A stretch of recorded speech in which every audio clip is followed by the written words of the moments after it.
So this morning I finally got around to putting my mirrored finish.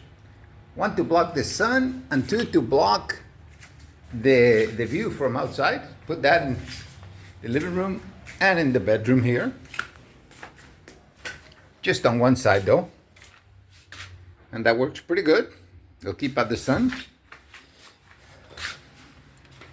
And then in the spirit of eating leftovers, I had made fettuccine with whole wheat noodles with shrimp and scallops and all that. I had a little leftover, so I put some Parmesan cheese, a couple of eggs, and whatnot. Mixed it together. And I'm going to make it into a frying pan kind of Spanish seafood omelet kind of thing.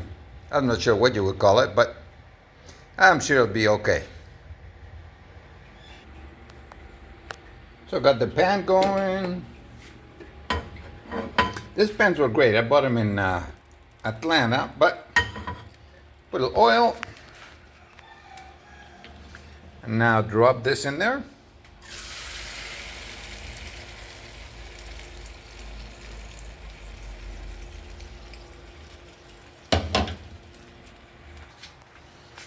Put it on low heat and let it cook there, and then flip it over, and that'll be done.